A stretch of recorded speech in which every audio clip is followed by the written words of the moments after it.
Mapapansin nyo, tuyong-tuyo po siya. Tuyong-tuyo, no?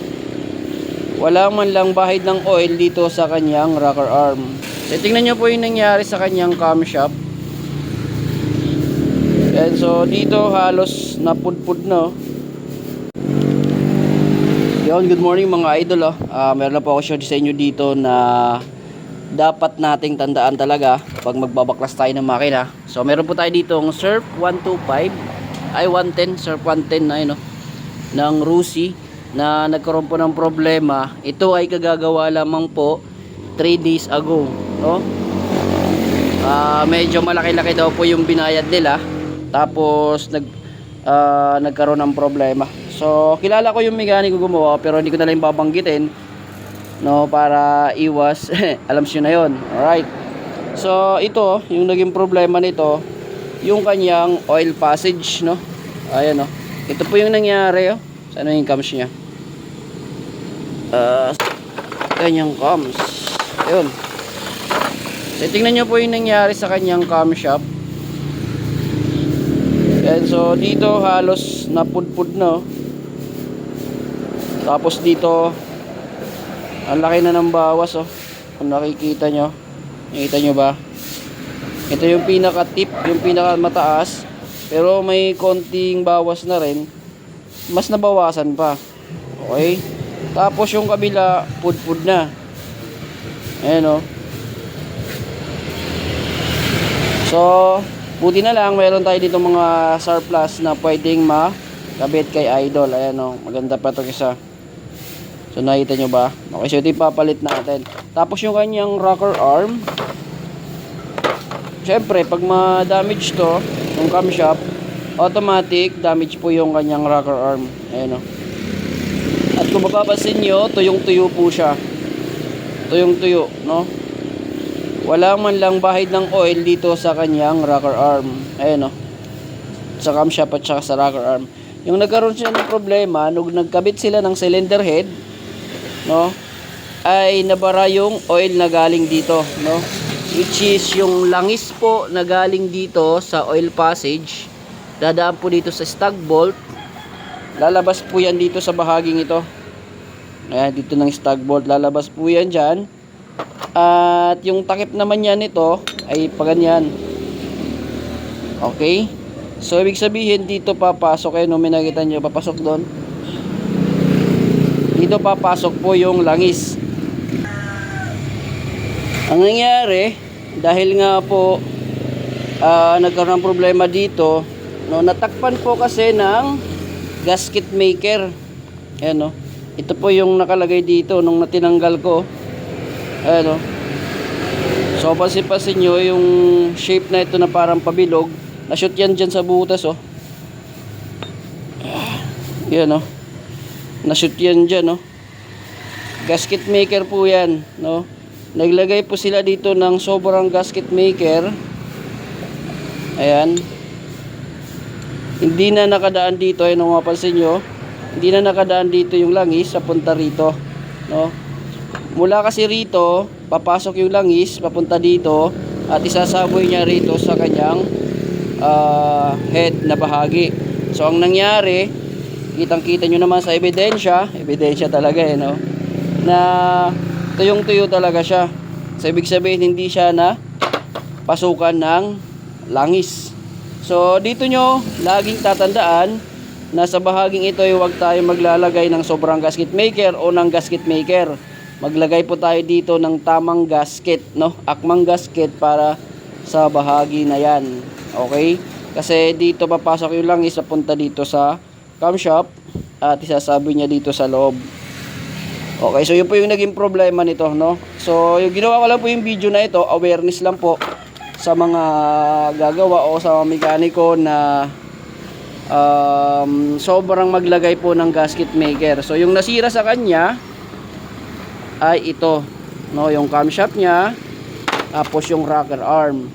So yung naging problema pa, dahil nga mahina po umakyat yung langis, mga idol, ay naging maingay, no? Naging maingay yung kanyang makina. Okay, so yung ibang parts okay naman.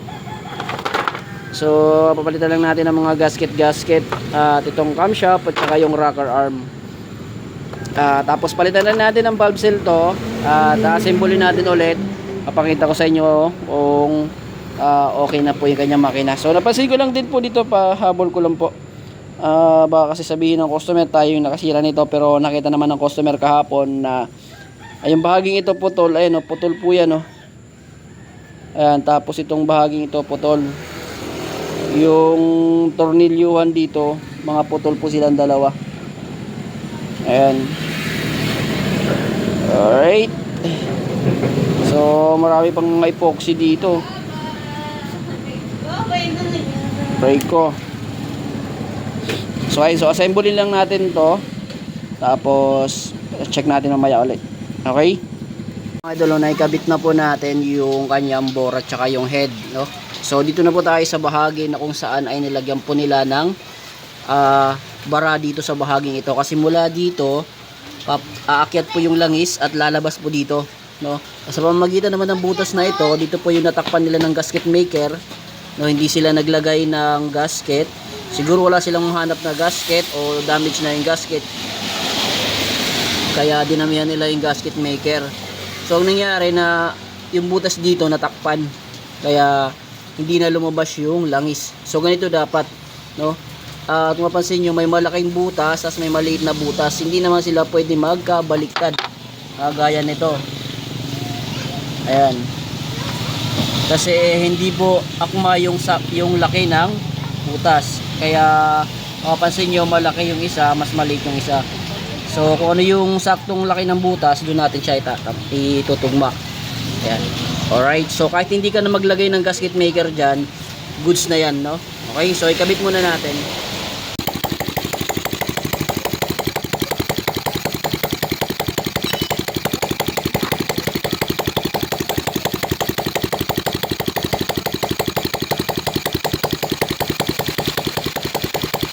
Uy, langis.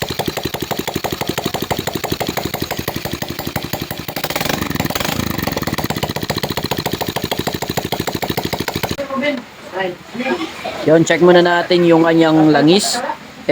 Baka wala na, kaya walang oil na umakyat. So tingnan muna natin. Yun. So balik natin. Yan, malinis na, tuyo na, balik natin.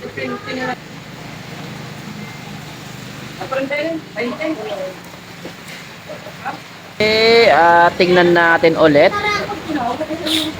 kung mayroon pong langis. Yun. So meron naman siyang oil, pero bakit ayaw umakyat? So ibig sabihin may problema tayo, either sa oil pump o baka barado sa loob. So no choice tayo nito kung hindi natin tignan kung saan po yung dahilan kung bakit wala pong oil na umaakyat sa ating head. Kasi pag hindi natin to sinolusyonan dito sa bahaging ito, ay magkakaproblema po tayo, no? Ayan, so check muna natin, double check muna natin dito kung talagang walang umaakyat na langis, no? Ayan, kasi masisira din po yung ginawa natin sa taas na kanyang head, yung inassemble natin, yung mga pinalit nating parts kung walang langis na umaakyat sa taas. Uy, wala mga asyete. Tuyong tuyo. Walang oil ito, oh. Pandar. Awat pati. Sino? Pandar daw. Ha? Anay. What's that? Eh. Ano pa po ka? Ano? Walang lagi sa lumalabas.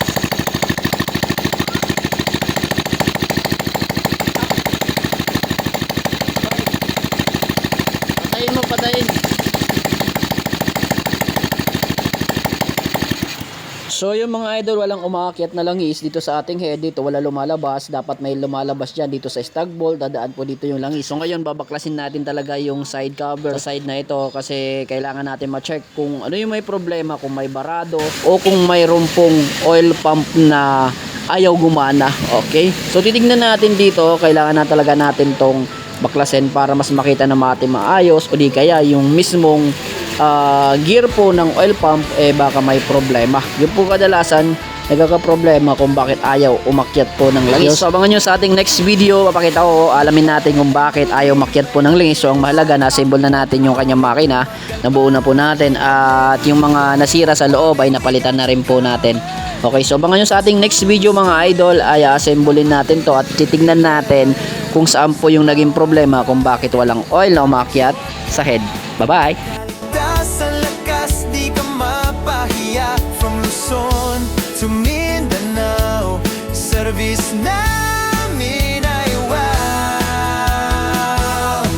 Papa Chati, V-Motor Parts, di ka magsasettle for less. Quality assured, sa presyo ay the best. Kahit anong kailangan, nandito lang kami. Kasama sa biyahe mo, every ride guaranteed.